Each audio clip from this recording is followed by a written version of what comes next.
हाय नमस्कार, मेरा नाम संकेत शेखर है। मैं faculty of management studies Delhi university से पीएचडी की पढ़ाई कर रहा हूं और दिल्ली नॉलेज ट्रैक के initiative donate your time for nation building के माध्यम से आप लोगों को 12th की मैक्रो इकोनॉमिक्स पढ़ाऊंगा। तो चलिए शुरू करते हैं आज एनसीईआरटी 12th क्लास के फर्स्ट चैप्टर, जिसमें हम मैक्रो इकोनॉमिक्स के इंट्रोडक्शन के बारे में बात करेंगे। तो आज का जो एंटायर लेक्चर है वो मैक्रो इकोनॉमिक्स के इंट्रोडक्शन, मैक्रो इकोनॉमिक्स की स्टोरी, मैक्रो इकोनॉमिक्स की जरूरत क्यों है और वो सारी चीजें जो तमाम तरीके के सवाल होते हैं मैक्रो इकोनॉमिक्स से रिलेटेड, उन सारे सवालों की चर्चा आज हम इस माध्यम से करेंगे। So first of all talking about macro economics. ठीक है, मैक्रो इकोनॉमिक्स के टॉपिक पे जाने से पहले ये एक अत्यंत आवश्यक है कि हमें इकोनॉमिक्स क्या होता है ये भी जानना बहुत ज़्यादा जरूरी होता है। इकोनॉमिक्स की पढ़ाई हम क्यों करते हैं ये भी जानना बहुत ज़रूरी होता है। तो मैं पहले अगले 2 मिनट में मैं आपको समझाऊंगा कि इकोनॉमिक्स हम क्यों पढ़ते हैं, देन हम मैक्रो इकोनॉमिक्स पे आएंगे जो उसका एक इंटीग्रल पार्ट है, माइक्रो एंड मैक्रो। तो आज हम मैक्रो के बारे में चर्चा करेंगे, लेकिन उससे पहले थोड़ी सी चर्चा हम इकोनॉमिक्स के बारे में करेंगे। इकोनॉमिक्स का सिंपल सा एक डिफिनीशन है, कम संसाधन को ज्यादा से ज्यादा लोगों में आवंटन करना, जिससे एक इकोनॉमी में जो 3 तबका होता है, पहला प्रोड्यूसर, दूसरा कंज्यूमर और तीसरा समाज, ये लाभान्वित हो सके।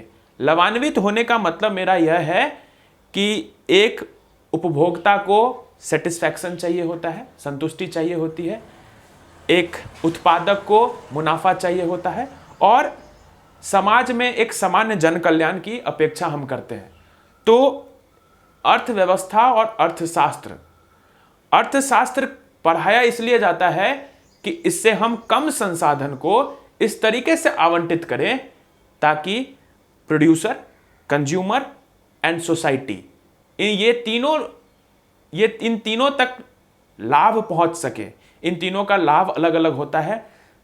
जो उत्पादक होता है उसका लाभ होता है मुनाफा कमाना, जो उपभोक्ता होता है उसका लाभ होता है कि कम पैसों में ज़्यादा से ज़्यादा संतुष्टि प्राप्त करना एक प्रोडक्ट को खरीद करके, और तीसरा समाज, जिसका उद्देश्य ये होता है कि कैसे जन कल्याण हो सके। ठीक है, तो इकोनॉमिक्स इसीलिए हमें पढ़ाया जाता है। We study 2 types of economy, one is the micro economics and another is the macro economics. तो आज जो हम चर्चा करेंगे वो मैक्रो इकोनॉमिक्स के बारे में हम चर्चा करेंगे, लेकिन उससे पहले ये अत्यंत आवश्यक है कि माइक्रो और मैक्रो में हम डिफरेंस समझें। इन दोनों में फर्क क्या है ये समझना बहुत जरूरी है। देखिए, जिस तरीके से मैंने आपको बताया कि इकोनॉमिक्स की पढ़ाई सिर्फ इसलिए होती है कि कम संसाधन को ज्यादा से ज्यादा लोगों तक आवंटन कैसे करें, तो उसमें क्या होता है कि एक 2 बाइफर्केशन है, एक होता है माइक्रो इकोनॉमिक्स और दूसरा होता है मैक्रो इकोनॉमिक्स। जब हम इंडिविजुअल की बात करते हैं, इंडिविजुअल फर्म की बात करते हैं, इंडिविजुअल इनकम की बात करते हैं, इंडिविजुअल डिमांड की बात करते हैं, तो वो माइक्रो इकोनॉमिक्स का हिस्सा होता है। जब हम इकोनॉमी एज अ होल देखते हैं तब वो मैक्रो इकोनॉमिक्स का हिस्सा होता है। मैक्रो इकोनॉमिक्स इंक्लूसिविटी, जिसको हम लोग कहते हैं समावेशन। मैक्रो इकोनॉमिक्स यह सुनिश्चित करता है कि कोई भी व्यक्ति छूटना नहीं चाहिए। ठीक है, तो मैक्रो इकोनॉमिक्स एक व्यापक, एक राष्ट्र के स्तर पर होता है, बल्कि और माइक्रो इकोनॉमिक्स जो होता है वो एक फर्म के स्तर पे, एक हाउस होल्ड जो कि परिवार के स्तर पे, एक सेक्टर के स्तर पे। तो कहने का मतलब, जब हम डिमांड कहेंगे तो डिमांड का मतलब हुआ एक व्यक्ति का डिमांड, एक इंडिविजुअल का डिमांड, और जब मैं एग्रीगेट डिमांड बोलूंगा तो इसका क्या मतलब हुआ कि एक राष्ट्र में कितना डिमांड होता है। जब मैं सप्लाई कहूंगा तो एक हाउस होल्ड में एक इंडिविजुअल का सप्लाई। जब मैं कहूंगा एग्रीगेट सप्लाई, इसका क्या मतलब हुआ, इसका मतलब यह हुआ कि पूरे राष्ट्र में व्यापक स्तर पे कितना सप्लाई होना है, that is called aggregate supply. इसके अलावा अगर मैं कहूंगा income, which means individual income, और जब मैं कहूंगा नेशनल इनकम, तो पूरे देश में, जो पूरे राष्ट्र में, पूरे इकोनॉमी में जो भी चीजें प्रोड्यूस हो रही है और उससे जो इनकम आता है, चाहे वो फैक्टर इनकम हो और नॉन फैक्टर इनकम हो, वो सारा का सारा नेशनल इनकम का हिस्सा होगा। और जब वो नेशनल इनकम, जब भी हम इकोनॉमी एज अ होल देखते हैं, इकोनॉमी एज अ होल का मतलब सिर्फ राष्ट्र नहीं है, बल्कि राष्ट्र के बाहर से भी कोई भी इकोनॉमिक एक्टिविटी जो कि आपके राष्ट्र से, आपके नेशन से रिलेटेड है, वो सारी की सारी गतिविधियां, वो सारे के सारे ट्रांजैक्शंस मैक्रो इकोनॉमिक्स के अंदर आएंगे। आशा करता हूं कि ये आपको स्पष्ट हो गया होगा, इन दोनों में जो डिफरेंस है वो स्पष्ट हो गया होगा। तो अब हम कुछ इंपॉर्टेंट इंडिकेटर्स को देखेंगे, कुछ इंपॉर्टेंट वेरिएबल्स को देखेंगे जो मैक्रो इकोनॉमिक्स में आगे आपको काम आने वाला है। मैं उसके डिटेल में नहीं जाऊंगा, लेकिन वो आपको थोड़ा बहुत पता होना बहुत जरूरी है, ताकि जब हम आगे के लेक्चर्स को देखेंगे तो आपको चीजें समझ में आए। ठीक है, तो सबसे पहले हम कुछ इंपॉर्टेंट वेरिएबल्स की बात करते हैं। मैं 5-6 वेरिएबल्स की बात करूंगा, फिर मैं स्टोरी पे जाऊंगा कि मैक्रो इकोनॉमिक्स क्यों आया, किसने लाया और कब से ये मैक्रो इकोनॉमिक्स हमने पढ़ना स्टार्ट किया। क्या इससे पहले मैक्रो इकोनॉमिक्स नहीं होती थी क्या? ये सारी कहानियां जो हैं हम सुनेंगे अभी, लेकिन उससे पहले मैं आपको important variables in macro economics के बारे में चर्चा करूंगा। तो जब हम मैक्रो इकोनॉमिक्स के वेरिएबल के बारे में चर्चा करते हैं तो स्पष्ट रूप से पहली चीज जो हमारे ध्यान में आता है, that is the national income. National income, GDP, inflation, aggregate demand, aggregate supply, employment, ये सारी चीजें आपको ध्यान में रखनी पड़ेगी अगर आप मैक्रो इकोनॉमिक्स पढ़ना चाहते हैं तो मैं छोटा छोटा डेफिनेशन आपको बता रहा हूं और फिर आगे हम उसको और ज्यादा पढ़ेंगे। सबसे पहले मैं जीडीपी की बात करता हूं। जीडीपी पे आपका एक चैप्टर है तो उसको मैं डिटेल में पढ़ाऊंगा, लेकिन इस बात को ध्यान में रखें कि सिर्फ अभी हम डेफिनेशन समझ रहे हैं, ताकि आपको आगे कुछ मैं बोलूं तो आपको समझ में आ जाए। तो जीडीपी का क्या मतलब होता है? ग्रॉस डोमेस्टिक प्रोडक्ट, जिसको हम लोग हिंदी में सकल घरेलू उत्पाद भी बोलते हैं। देखिए एक बात ध्यान रखिएगा, मैक्रो इकोनॉमिक्स में या कभी भी ग्रॉस का मतलब क्या होता है कि gross is not a final output. Gross के आगे भी कुछ नेट है। जब हम ग्रॉस कहते हैं तो इसका मतलब क्या है? सकल है, पूर्ण नहीं है। इसके अंदर आपको कुछ डिडक्ट करना है, इसके अंदर आपको कुछ डिडक्ट करना है। तो ग्रॉस डोमेस्टिक प्रोडक्ट क्या होता है? All final goods and services एक देश में एक वित्तीय साल में दो तरीके का साल होता है, आपको पता होगा। एक होता है कैलेंडर ईयर, एक होता है फाइनेंशियल ईयर। कैलेंडर ईयर 1 जनवरी टू 31 दिसंबर और फाइनेंशियल ईयर 1 अप्रैल से 31 मार्च। तो एक वित्तीय साल में एक देश के अंदर, एक इकोनॉमी के अंदर, देखिए देश और इकोनॉमी में अंतर है। जब मैं इकोनॉमी की बात करता हूं तो इसका मतलब यह हुआ कि देश के अलावा जो दूसरे देश के साथ भी जो व्यापार होता है, वहां पे भी जो उत्पाद होता है, वहां पे भी जो प्रोडक्शन होता है, वो भी एक देश के इकोनॉमी का हिस्सा हुआ। वो देश का हिस्सा आप उसको नहीं मान सकते हैं, लेकिन वो देश के इकोनॉमी का हिस्सा होगा। ठीक है, तो कहने का मतलब यह है कि जब एक देश के इकोनॉमी में जो भी गुड्स एंड सर्विसेज प्रोड्यूस होंगी, वो उसको हम लोग उसके सम को, उसके एग्रीगेट को हम जीडीपी बोलते हैं। आप इस बात को मान करके चलिए कि किसी भी देश में उसका कोई भी citizen at a certain point of time कुछ ना कुछ प्रोड्यूस कर रहा होता है या कुछ ना कुछ कंज्यूम कर रहा होता है। मैं आपको अभी कुछ पढ़ा रहा हूं तो मैं क्या कर रहा हूं? मैं सर्विस प्रोड्यूस कर रहा हूं। ठीक है, मैं कहीं पे क्या होगा, मैं अभी मॉल जाता हूं और कुछ कंज्यूम करता हूं तो मैं क्या होऊंगा? मैं एक कंज्यूमर होऊंगा। तो एक व्यक्ति at a certain point of time consumer होता है और अनदर पॉइंट ऑफ टाइम वो प्रोड्यूसर होता है। तो वो सिर्फ सर्विसेज नहीं, गुड्स नहीं, सर्विसेज।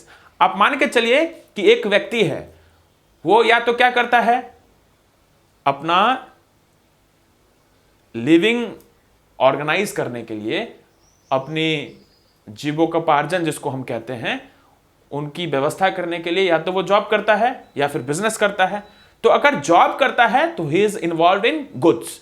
अगर वो जॉब करता है तो वो सर्विसेज में इन्वॉल्व है, क्योंकि कहीं ना कहीं किसी ऑर्गेनाइजेशन के माध्यम से, किसी इंस्टीट्यूट के माध्यम से वो सर्विसेज को प्रोड्यूस कर रहा है। ठीक है, तो वो सारे के सारे गुड्स एंड सर्विसेज जब प्रोड्यूस होंगे उस एक साल के अंदर, उसी गुड्स एंड सर्विसेज का नाम उसका जब हम सम अप करते हैं तो उसी को हम लोग जीडीपी बोलते हैं। थोड़ी चर्चा अब हम इन्फ्लेशन पे करेंगे। इन्फ्लेशन का मतलब हुआ rise in general price level. ठीक है, अगर मान के चलिए 2020 और 21 में किसी भी प्रोडक्ट का प्राइस 100 है और 2021 से 22 में उस प्रोडक्ट का 110 हो जाता है, तो ये जो राइज है 10% का, इसी को हम लोग इन्फ्लेशन बोलते हैं। देखिए, मैं एक चीज स्पष्ट कर देना चाहता हूं, किसी भी एक प्रोडक्ट के प्राइस में चेंज होने से इन्फ्लेशन नहीं होता है। हर इकोनॉमी के कुछ जो गवर्नमेंट्स होते हैं वो कुछ बास्केट ऑफ गुड्स बनाते हैं जो कि सर्वाइवल के लिए बहुत ज्यादा इंपॉर्टेंट होता है। आगे हम बात करेंगे, अपनी जो सब्सिक्वेंट लेक्चर्स में हम उसकी बात करेंगे। तो जो बास्केट ऑफ गुड्स जो कि सर्वाइवल के लिए इंपॉर्टेंट होता है, उसका उन सारे के प्राइस, जो वो प्राइस बढ़ते हैं, उन सारे प्रोडक्ट्स के जब प्राइस, गुड्स एंड सर्विसेज के जब प्राइस बढ़ते हैं तो उनका जो एवरेज होता है, और उस एवरेज प्राइस जब इंक्रीज या डिक्रीज होता है तो वही क्या होता है, उसी बढ़त को, उसी चेंज को हम इन्फ्लेशन बोलते हैं। Rise in general price level. ठीक है, जनरल, नॉट स्पेसिफिक। बात को गौर कीजिए, अगर एक प्रोडक्ट के प्राइस से बढ़ने से इन्फ्लेशन आता तो हम कभी भी जनरल प्राइस लेवल नहीं लिखते। जनरल प्राइस लेवल लिखने का मतलब क्या है कि जो इंपॉर्टेंट बास्केट ऑफ गुड्स हैं उनका जब एवरेज प्राइस इंक्रीज होगा, उनका जब एवरेज प्राइस इंक्रीज होगा तब जाकर के देश में इन्फ्लेशन आता है। ठीक है, अब जो तीसरी चर्चा है वो मैं अनएम्प्लॉयमेंट पे करूंगा। देखिए, इसमें 2-3 चीज आपको याद रखना है। 15 to 60 अनएम्प्लॉयमेंट को समझने के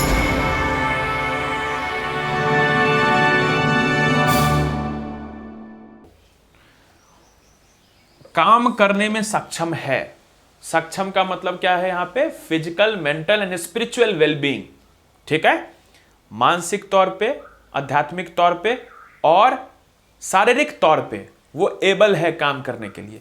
ठीक है, और काम करना चाहता भी है लेकिन उसके पास जॉब नहीं है। ठीक है, तो वो अनएम्प्लॉयमेंट, इसी को हम लोग अनएम्प्लॉयमेंट बोलते हैं और उस पर्सन को अनएम्प्लॉयड बोलते हैं। मान के चलिए कि कोई व्यक्ति काम कर सकता है लेकिन काम करना नहीं चाहता है। ठीक है, तो वो फिर अनएम्प्लॉयड नहीं हुआ। लेट्स से कि if you are in 12th class, let's say, तो मान के चलिए कि आप 10th पास करने के बाद जो कुछ जॉब्स निकलती है वो आप कर सकते हैं, लेकिन आपका मन नहीं है। आपका मन है कि मैं और पढूं और अच्छा करूं जीवन में। तो कहने का मतलब आपको अनएम्प्लॉयड नहीं माना जाएगा। आपको काम करना चाहते हैं, काम करने लायक हैं, physical, mental and spiritual. Mental का मतलब क्या हुआ, जो स्किल्स रिक्वायर्ड हैं वो आपके स्किल्स आपके पास हैं। ठीक है, और लेकिन आपके पास जॉब नहीं है, तो ये हुआ अनएम्प्लॉयमेंट। ठीक है, इस बात का ध्यान रखिएगा। मैं अभी आपको बहुत शॉर्ट में बता रहा हूं क्योंकि आगे आपको पढ़ना है, तो डिटेल में हम इसको पढ़ेंगे। ठीक है, अब हम बात करते हैं एग्रीगेट डिमांड की। देखिए, यहां पे इस शब्द का ध्यान रखिए।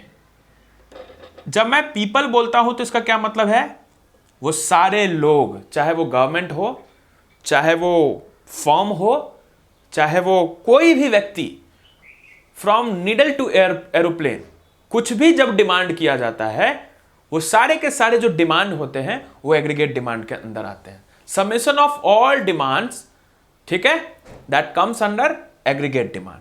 Same goes with aggregate supply.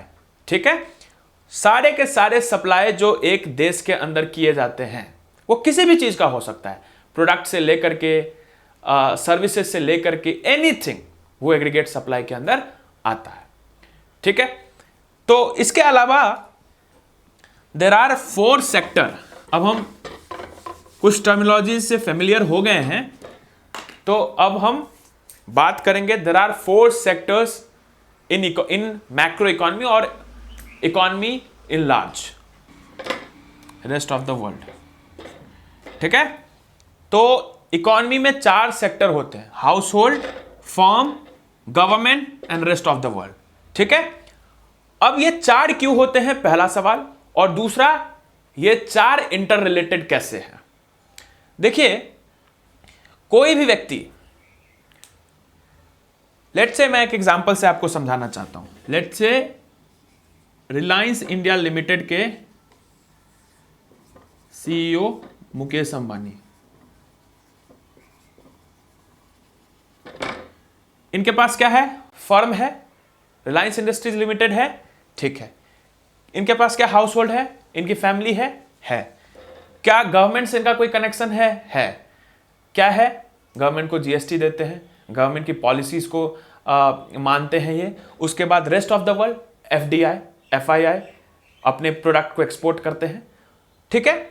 ये हो गया एक ऐसे व्यक्ति का एग्जाम्पल जो कि जिसके पास फर्म है, ठीक है।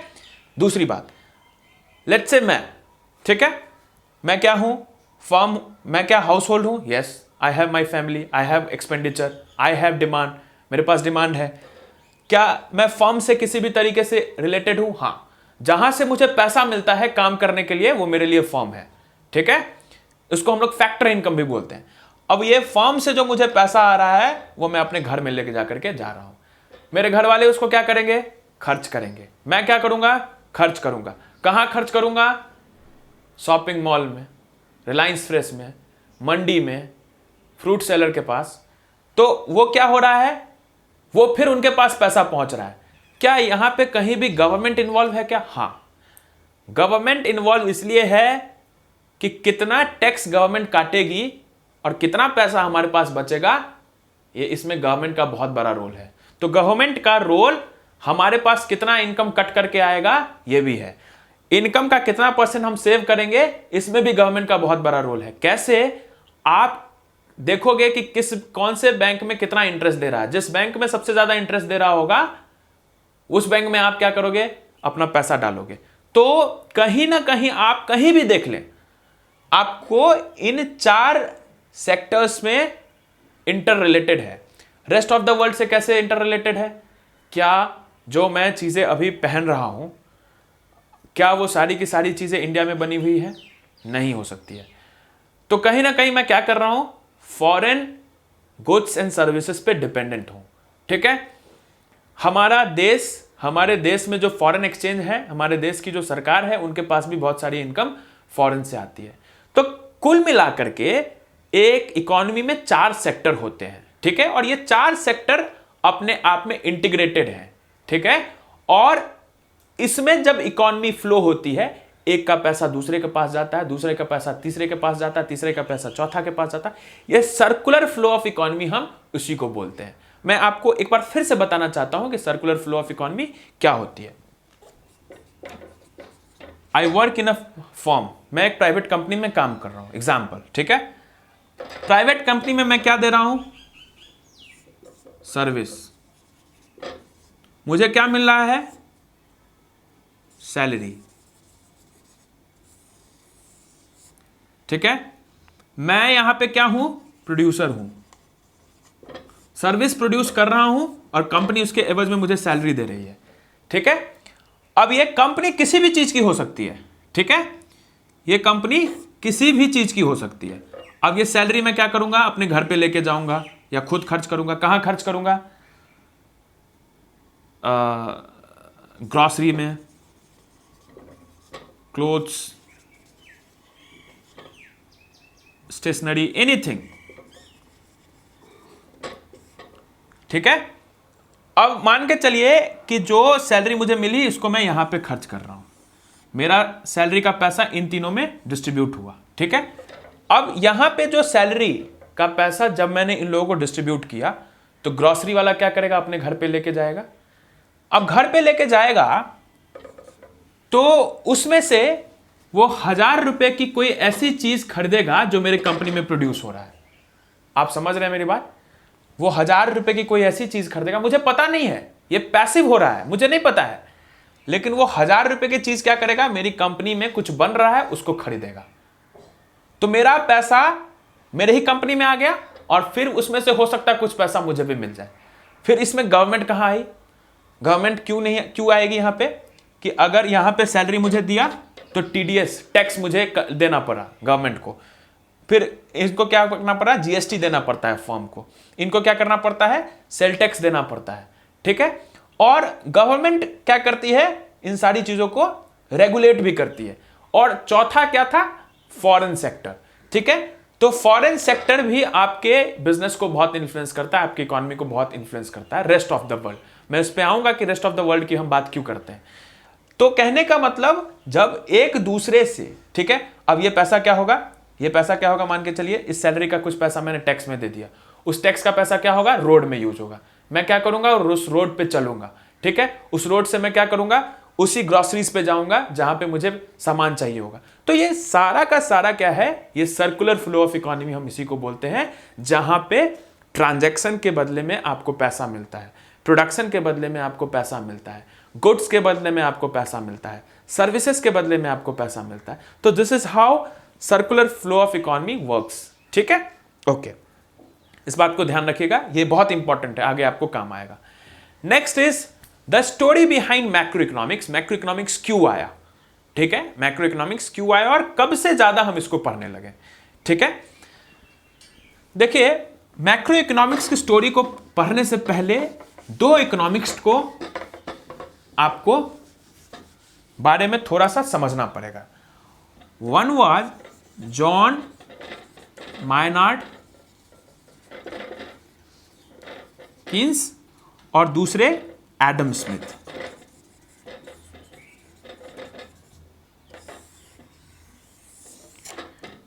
इन दोनों इकोनॉमिस्ट का काम मैक्रो इकोनॉमिक्स के एरिया में बहुत ज्यादा है।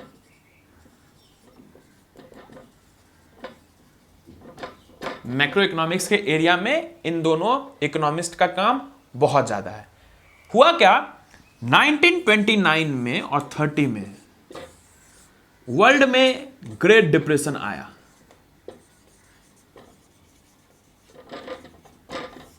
ठीक है, ग्रेट डिप्रेशन आया और मैं ग्रेट डिप्रेशन का जिक्र यहां पे कर रहा हूं, इसका मतलब क्या है कि ग्रेट डिप्रेशन जब 1929 और 30 में आया तो वो एक चेंजिंग पॉइंट था वर्ल्ड के इकोनॉमी का। ठीक है, उससे पहले क्या होता था, उससे पहले यह होता था कि हम ये मान करके चलते थे कि those who are able to work, willing to work are getting work. मतलब क्या भ्रम था, 100% employment, fuller employment, number one assumption. Number two, that it is not required that the government should intervene in all the matters.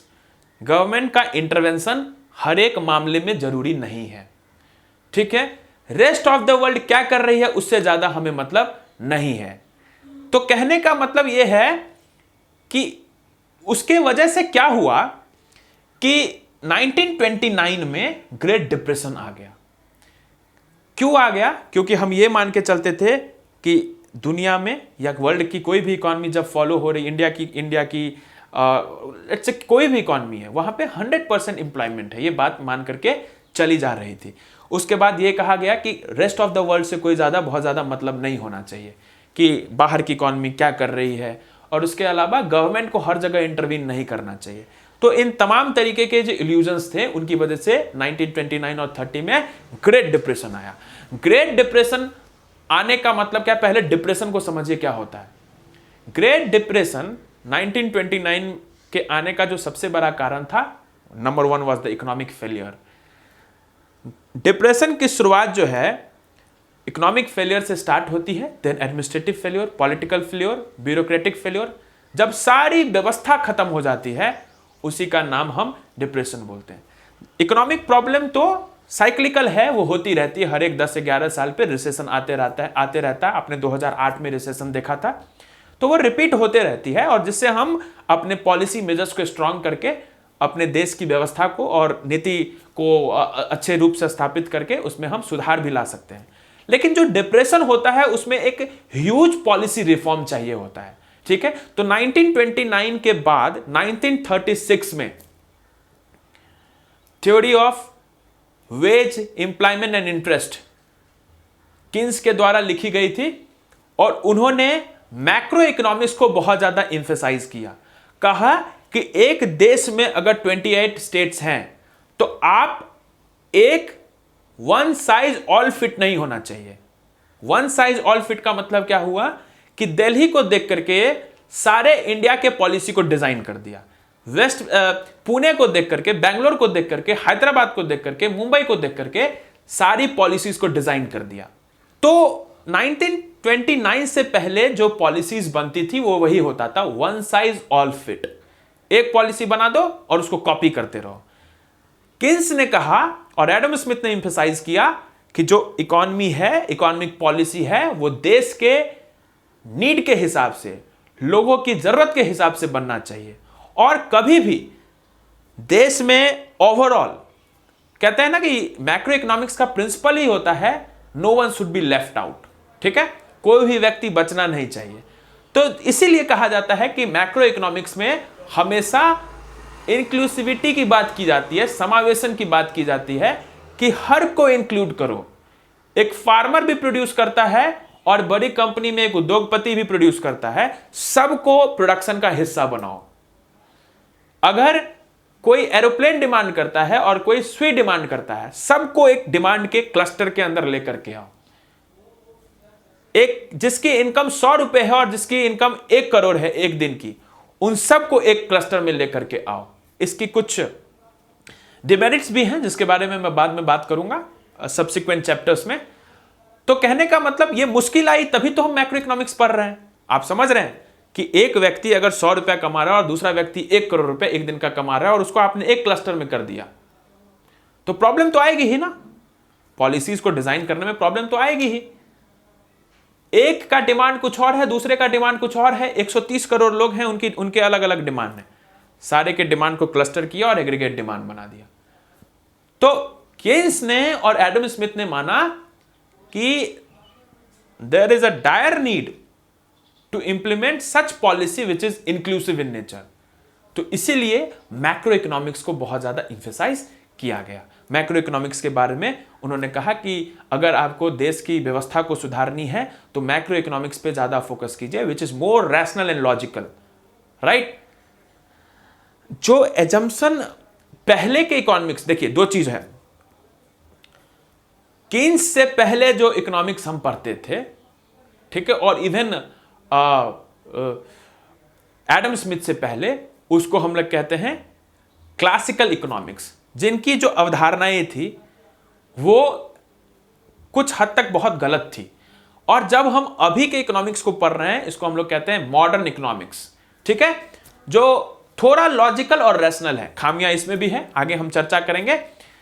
खामियां क्यों हैं? क्योंकि आप inclusivity की बात करते हैं, आप rational distribution of income and wealth की बात करते हैं। हमारे इकोनॉमिक प्रिंसिपल का, पॉलिसी का तो यही तो ऑब्जेक्टिव होता है ना कि कैसे उसको रैशनल बना सके, इक्विटेबल बना सके, जिसको जो चाहिए वो मिल सके, ठीक है, अनएम्प्लॉयमेंट दूर हो सके, गरीबी दूर हो सके, जीडीपी ग्रोथ हो, ठीक है। तो कहने का मतलब यह है कि इन सारी चीजों को समझने के लिए मैक्रो इकोनॉमिक्स पढ़ाया जाता है। तो आज के लेक्चर के लिए सिर्फ इतना ही। क्या क्या हमने आज पढ़ा मैं एक बार रिवाइज कर देता हूं। माइक्रो और मैक्रो में डिफरेंस समझा, इकोनॉमिक्स क्या होता है ये हमने पढ़ा, मैक्रो इकोनॉमिक्स के इंपॉर्टेंट वेरिएबल्स को हमने पढ़ा, important sector in an economy वो पढ़ा, सर्कुलर फ्लो ऑफ इकोनॉमी पढ़ा, ये कैसे इंटीग्रेटेड है, इंटर रिलेटेड है, ये पढ़ा। उसके बाद story behind macro economics and two of the economist, Keynes and Adam Smith के बारे में पढ़ा। इनके बारे में आप थोड़ा और अच्छे से पढ़ सकते हैं, कीन्स और एडम स्मिथ के बारे में। इनका मैक्रो इकोनॉमिक्स पे बहुत ज़्यादा काम है। आज के लेक्चर के लिए सिर्फ इतना ही। आगे के सब्सिक्वेंट लेक्चर्स चैप्टर 2 से हम income, national income and then money and banking के बारे में हम आगे के लेक्चर्स में पढ़ेंगे। Till then, thank you.